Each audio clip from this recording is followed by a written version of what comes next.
Hello everybody, welcome back for another video.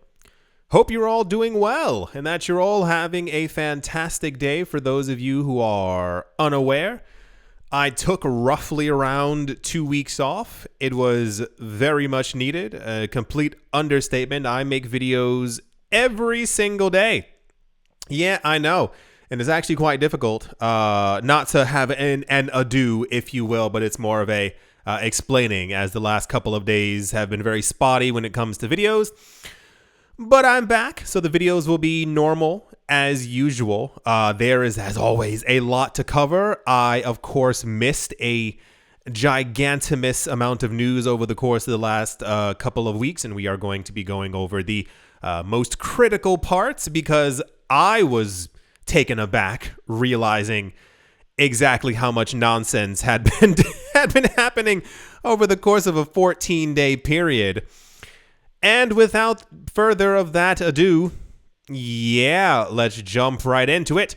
It says, and it's a bit dramatic, it says the cryptocurrency world is in a state of alarm as the US SEC is now targeting Bittrex, Bittrex, one of the winding up digital asset exchanges within the country. The SEC has accused Bittrex of violating investor protection laws, promoting the exchange to wind down its operations within the U.S. market. This is, and I mean, I think we've actually gotten to the point where it is abundantly clear that the SEC, now this is my opinion, however, the word corruption, I think, no longer actually constitutes anymore what's going on.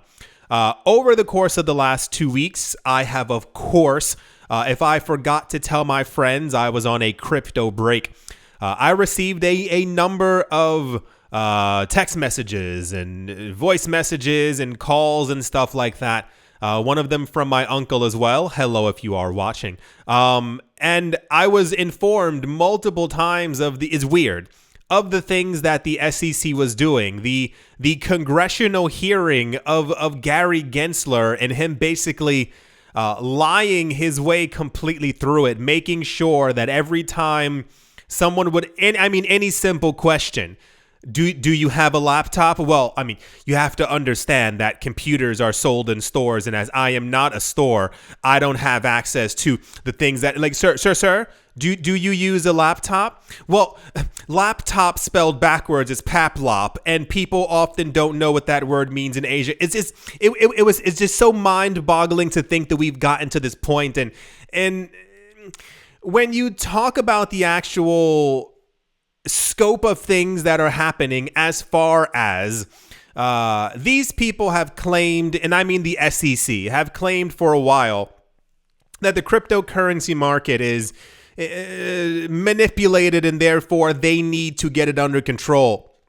But when you talk about the fact that every single cryptocurrency exchange is now currently in trouble by the SEC, and they've all been asking for a number of years, hey, can you give us some kind of, got any of that regulation? And the SEC refuses to give it to them, and then they still get in trouble. It's just incredibly odd. And now Bittrex is also caught up in all of this nonsense as well. It's just insane. And I don't know what the full scope of it is. And I do not think, as we are the public, I do not think that we are ever going to get the full information. And that is always that's always kind of the kicker. That's the thing that makes me the most upset always for these things.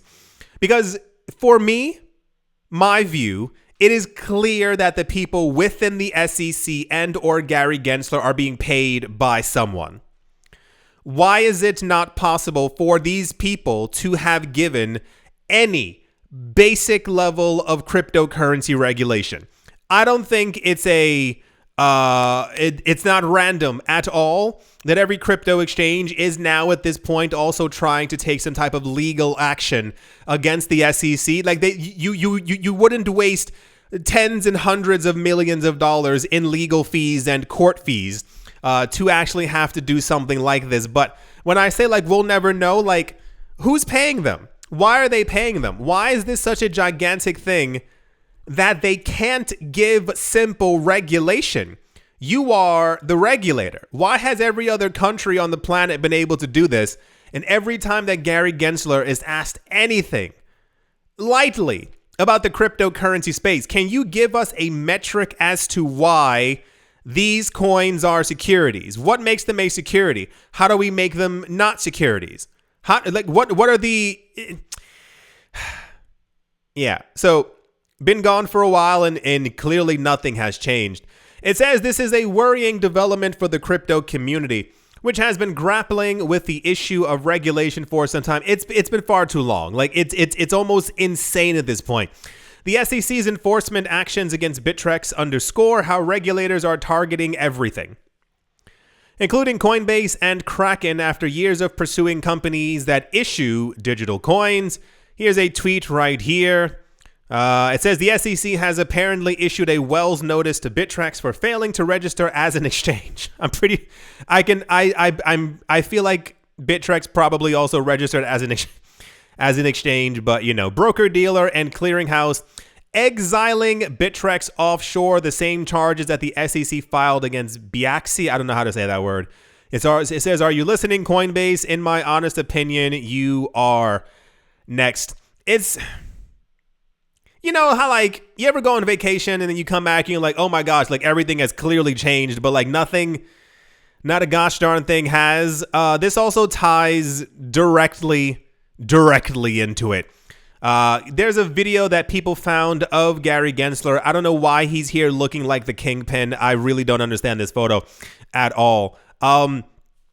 Where basically years ago, and I remember hearing that this guy, and it's really weird. When Gary Gensler first took over as head of the SEC, a lot of people were actually quite excited. And I know that sounds insane now. The reason why people were excited is because this guy, he was a teacher, I believe. He was a teacher and he used to teach crypto. He used to teach blockchain. And the idea was that if he took over the space, it would be great for us. Not only, price-wise, if you will, but having someone who understands the space. The previous head of the SEC was also a corrupt monster. So the idea that someone who understood the space, understood how blockchain worked, we'd kind of have someone on our side, but it's been the complete opposite. It says the crypto community is calling out the it's not alleged, hypocrisy of Gary Gensler, the head of the U.S. SEC, after a 2018 video emerged of him stating that cryptocurrencies are on pars with commodities or cash and are not securities. Yeah, see how that sounds dramatically different from all the nonsense that we're hearing now. The video came from a blockchain and money class in the fall semester of 2018 taught by Gensler. He taught a class on blockchain and money. A former professor at the Massachusetts Institute of Technology, or MIT, before he became head of the SEC. On the topic of ICOs, Gensler said that 3/4 of the market are not ICOs, or not what he would call securities, naming the US, Canadian, and Taiwanese markets as the 3 jurisdictions that follow something similar to the Howey test. He said 3/4 of the market is non-securities. It's just a commodity, cash, and crypto, Gensler said. And a lot of people, here's like a little screenshot of him as well. A lot of people are obviously, and I mean rightfully so, angry. If you are in the States, I've seen your comments and I've seen your rebuttal to Mr. Gensler on Twitter, and I know you're not all that happy. So, yeah, I do at some point in the very near future hope that the US gets some kind of actual crypto regulation. I would love if Gensler was ousted and we got someone competent. Like, it's not that difficult. He's being paid by someone. Do you understand how difficult it is to sit before Congress and them to ask you a simple question and you can't answer it? So that's at least for this video, the Gary Gensler news. It's only, now hear me out here. This isn't a prophecy so much as a logicy. It's only going to get worse from here. These people are on some really weird war path. They're trying to prove something, but I think it's by payment, because 2 years ago there was not this momentum of them hating the cryptocurrency market so much, but now we're here and they seem to think that crypto is the worst thing in the entire world and everything is a security, when the guy who was teaching the class. But anyway, that's the Bittrex has received an SEC Wells notice. Gary Gensler taught a cryptocurrency and blockchain class before, and everything he said before, just about 5 years ago, is he's now saying the opposite. And yeah, corruption is a terrible thing. Let's move on. Also I'm shocked that this happened. I'm not shocked at all. The Kingdom of Bhutan, that is Bhutan, their sovereign investment arm, estimated to manage around $2.9 billion in assets, has placed millions of dollars in cryptocurrencies and was a customer of BlockFi and Celsius. One of the larger rumors that has flown around over the course of the last, I want to say 5 to 6 or so years, was that countries were buying crypto, and more so usually the wow, that was a lot of these. The topic simply ran around Bitcoin most of the time. I told you years ago that it was abundantly clear that countries were buying crypto, and I think, and I dare even so, and I will drop this lightly, I think a lot of what we've been seeing in our market, especially as of late, probably is the M word. That is the letter manipulation. Because when you talk about the gravity of how large crypto is, when you talk about the scope of having these countries who have actively told us that they are mining Bitcoin, they are mining crypto, they have bought some, they are doing active trades with other countries, it's clear that other countries around the world hold crypto. I think that people get it now, but I wish they cared more.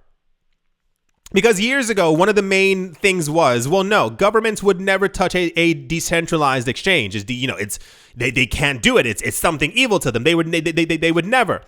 But now that people realize that governments understand what crypto is, and we know that governments are buying it, it doesn't, set off any alarms in anyone. Like, why are they buying crypto? Why would they be holding crypto? Why would they be trying to use it? Why are they trying to get away from the US dollar? Why are they trying? You understand what I'm saying? It's always this really weird, it's happening, but no one really cares. You hear that a company buys or owns billions of dollars worth of crypto, and they're like, oh, well, that's cool. Well, the prices aren't moving, so who gives a gosh darn? It's like, it's that kind of thing. And when I talk about the actual idea of manipulation, the tides have changed.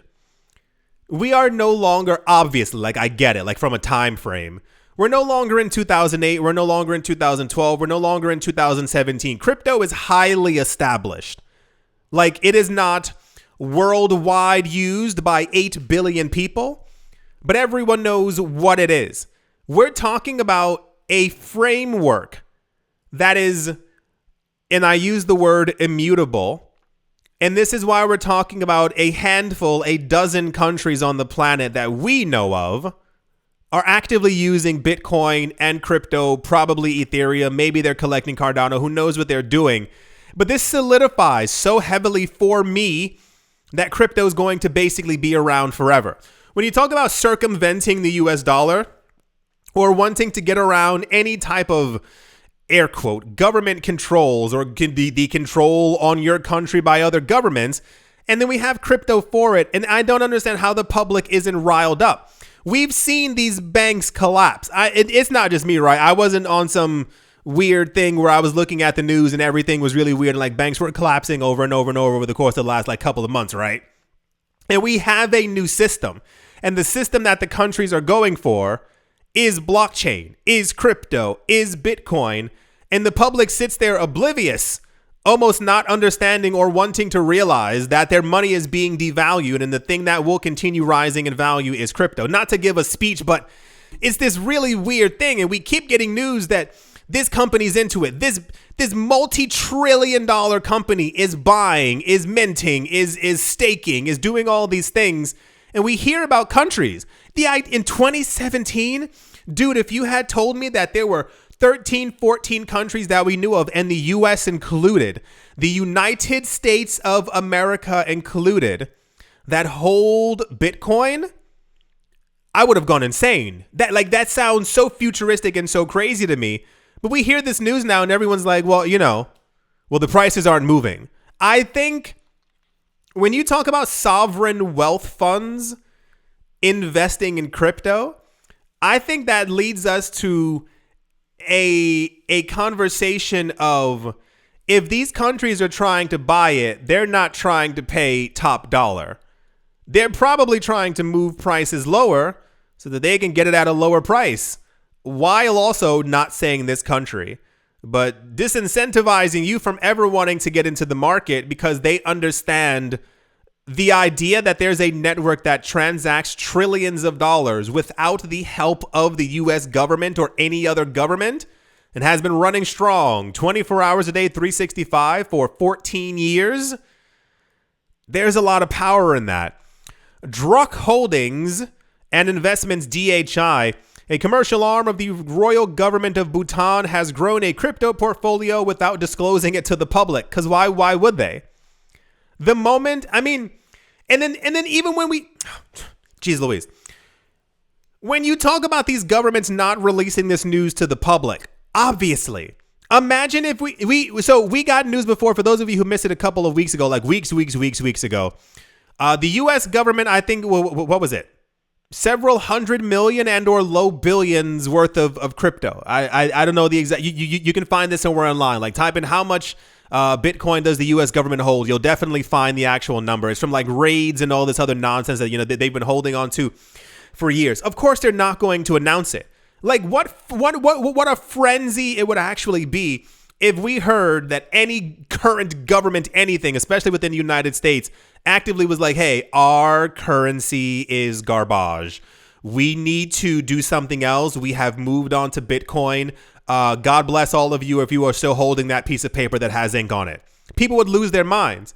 But when we actually get the news of how much they have, how much they're holding, and what they're doing, there's no reaction from anyone. Like, so much of the news that went on over the course of the last 2 weeks that I found, I was like, oh my gosh, I know the market went crazy. I know everyone was like, what? That's nuts. And then I checked prices and I was like, oh, so not a person cared? Okay, well, that's weird. This is according to a report released by Forbes. The funds were brought to light following the crypto contagion in 2022 when companies like Celsius and BlockFi filed for bankruptcy. I didn't even have to read anymore. I think I've ranted enough about this entire idea. I am happy that you listening to this right now, that you are in crypto, that there is some kind of a realization to you. Here's the actual Forbes article right now. It says the tiny kingdom of Bhutan secretly held millions of dollars in cryptocurrency. What? That's insane. How could that have possibly happened when all the other countries are doing the exact same thing? I'm happy that you're here and that you understand to some capacity what exactly is going on. But I'm chatting with so many people and I'm shooketh. The fact that the term inflation has reached like everyday vernacular between like everyone's like, oh my gosh, inflation's terrible. Because before, I remember asking people about inflation and it was like, inflate a what? Like no one even got that far in their head, like when it came to actually monetary policies and like anything with the Fed.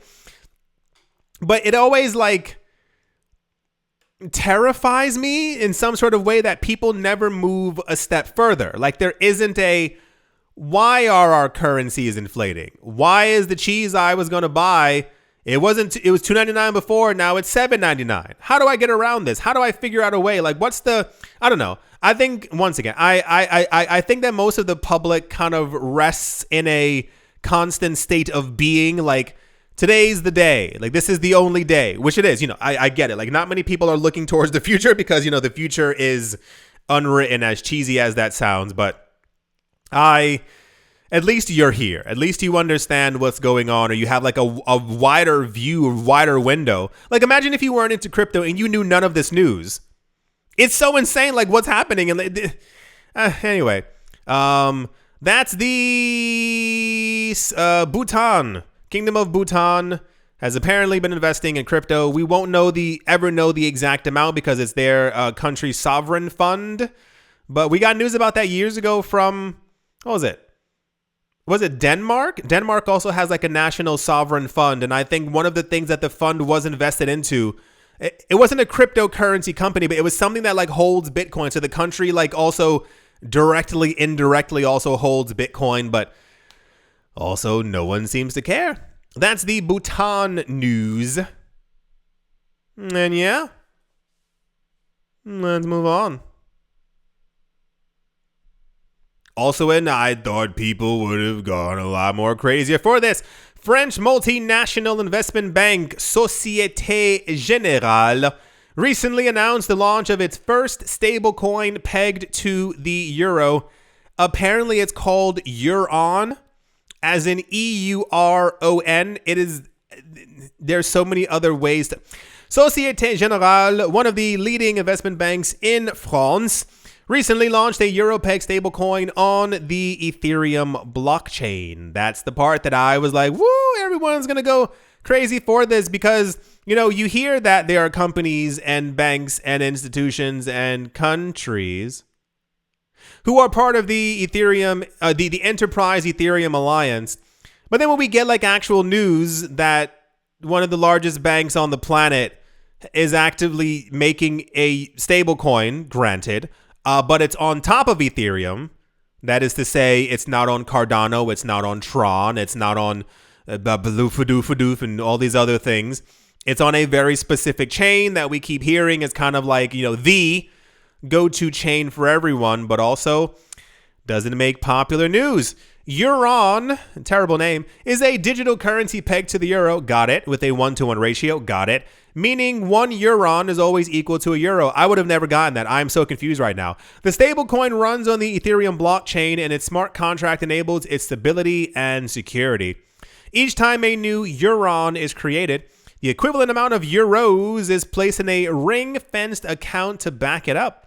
This will ensure that the stablecoin remains stable, got it, and maintains its peg to the euro.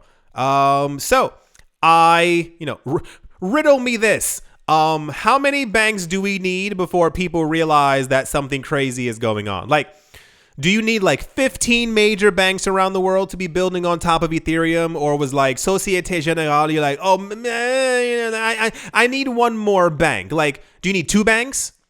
Is it like 80 banks that you need to know that like Ethereum is going to be around for a while? Like, how many countries do you need? How many countries and companies do you need to know are collecting, mining, and or accumulating or using Bitcoin before you're like, wait, the future?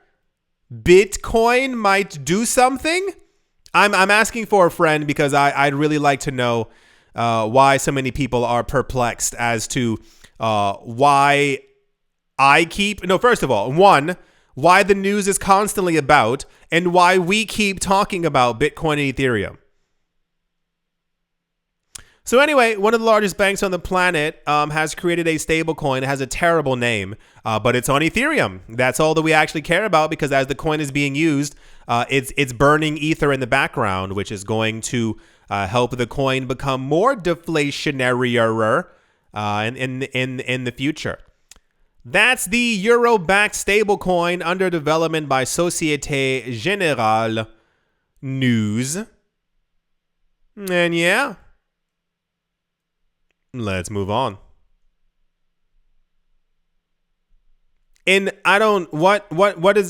happening with the world? The hype around Shiba Inu and the metaverse of SHIB has now reached the mainstream media. In a new article, CNBC allegedly examined whether Shiba Inu can displace and replace Dogecoin from its throne. The verdict apparently is in favor of Shiba Inu. CNBC believes that Shiba Inu will overtake Dogecoin in more than a year. As CNBC discussed in the article, both dog coins have dominated much of the meme coins share in recent years. Other meme coins, such as Floki, fall far short of the capital that SHIB and Doge. There's also like 1,000 of them. There's Floki, there's Baby Doge, there's Doge Baby, there's Doge Baby Doll, Baby Doge. There's all these different like weird Doge kind of things, but the only one that are really gained or stayed popular are SHIB and Doge. It says right now, however, Dogecoin has a lead of more than $6 billion in the market cap. This could gradually melt away, however, according to the CNBC analysis, due to Shiba Inu's initiatives of unique use cases. They said the utility is undoubtedly the most significant indicator of a project's potential. CNBC's analysis, do you see what the world is like now? Could you have imagined in 2009 CNBC being like, well, I think SHIB is better than Dogecoin because Dogecoin has no utility. You'd be like, what are these people talking about? So cool. Do I think that Shiba Inu is going to overtake Dogecoin? I don't know. If you had told me 7 years ago that there would be a coin called Shiba Inu or Dogecoin, I would have looked at you like you were crazy. But that's just what the future's like. It's 2023 and things are getting wild out here because not much makes any sense anymore. So that's just, I mean, sure, why not? Isn't Dogecoin was supposed to have also had its own metaverse? I think they were also, wasn't there going to be a Doge stable coin? And there was something about smart contracts. We heard news before that the Dogecoin team was working for Muskie and he had them in a factory doing something. I don't know. I mean, anything's possible.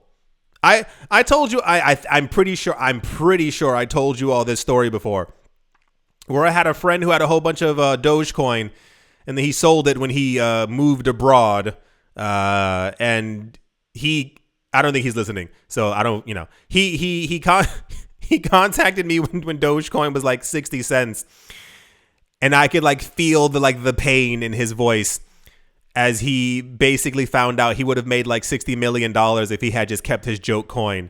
So, I mean, sure, anything's possible. I could totally, listen, Shiba Inu at some point is going to probably hit 1 cent. There, I said it. It just seems completely, these communities are quite, they're heavy believers in their coins.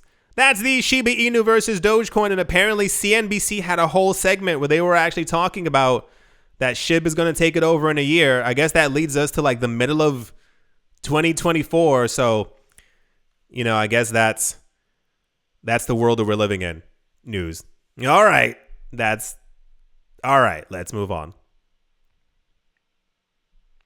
Also, in this needed to be made law, the Texas House of Representatives have voted to pass a new bill that would require crypto exchange platforms operating within the state to prove they have reserves to back up their assets. I am perplexed. Why did the Texas House of Representatives have to write into law that a cryptocurrency exchange has to prove to its users that they actually have their money? Remember how I told you, remember I told you this at the end of last year. I said, remember every crypto exchange was like, proof of reserves, man. We're gonna show you all of our reserves. And I was like, no, they're not. And they were like, yeah, we're gonna make sure that you have all the reserves and we're gonna show you everything. We're gonna be super transparent. I said, no, they're not. And then Binance was like, hey, look over there. We have some coins. And everyone was like, whoa, they proved it. How many other crypto exchanges have come forward to prove how much crypto they have? Oh, none? None of them. Well, I guess they're going to have to now. According to a new press release by the Chamber of Digital Commerce, a blockchain advocacy group, the Texas House of Representatives passed Bill HB 1666 on the 20th of April, with the aim of rebuilding trust within the industry. The bill, which was first filed by State Representative Giovanni Capriglione, look at me, applies to crypto exchanges that, geez Louise, that have more than 500 customers. So all of them, more than 500 customers in the state, or it has at least $10 million worth of customer funds. The bill mandates that crypto exchange platforms shall maintain reserves in an amount sufficient to fill all obligations to digital asset customers. It is a Snoop doggone shame that we need to have this, like, this should have just been done from the, I'm exhausted. This just should have been a thing.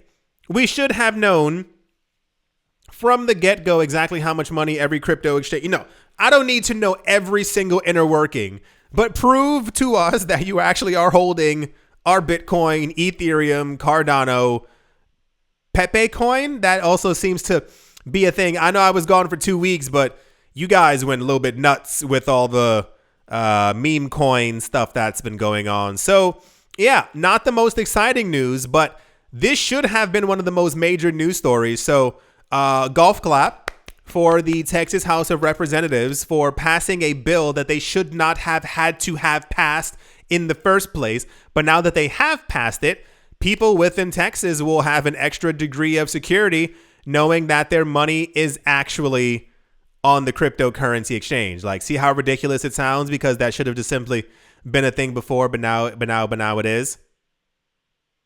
Yeah. Alrighty. Let's move on. Yeah, what the fudge happened here? Well, I guess Ethereum's offline. As always, a very special thank you to my Patreon supporters: American Crypto Academy, Martin Stoyer, Bodie McBoatface, Sam Ratter. So, for those of you who weren't here before, Bodie McBoatface used to get me every single video. I take off 2 weeks, I come back, I laugh at Bodie McBoatface again. Look at that. Sam Ratter. It's such a weird name. Bodie McBoat. Sam Ratter. Dotha Diddy. Manny Cryptos, Crypto Gambino, Auspicious Agile and Blockchain, Jamie Saad, and let's move on. Empire Queen, Roman Gaba, Bitcoin, Ben Arachno, Dave the Dealer, Zen Captain Summing, and the Z-Way, Lay, Mo, Barazi, VB Nerd 21, Lauren De Silva, Quarter Biddy, Troy, All Good, Space Case, Need a Miracle, Pater, Noster, Navarro, Williams, Utopia 569, Moonman High, XRP, Nostromo, John Sarson, The Animal Reader, Bibliophobia, Adam Graysick, Wise Night Owl, 242 to the World, Bankroll Network, Crypto Artist, Cold U3D, Setsuna, Paxis, Jim Gardner, Jeremy Fox, Minting Coins, Yes to Crypto, Anytime Fitness, Monk's Corner Staff, Bake Me a Cake, Tigara, Macho Nisa, and On Crypto with Lionel. Thank you all. Look at her skipping the line. Thank you all very, very much. Oh, she heard me. For your Did you see that? That was weird. For your continued support. I'm following her. Thank you to everyone who is a member of the channel. Thank you to everyone who left a like, who has, everyone who left a comment, who's still here, who has supported the channel over the course of the last 7 years. If you can believe it, that's a very long time frame. Yeah. Thank you all once again for watching, listening, liking, commenting, and or supporting. And I will most certainly be talking to you all soon. See you.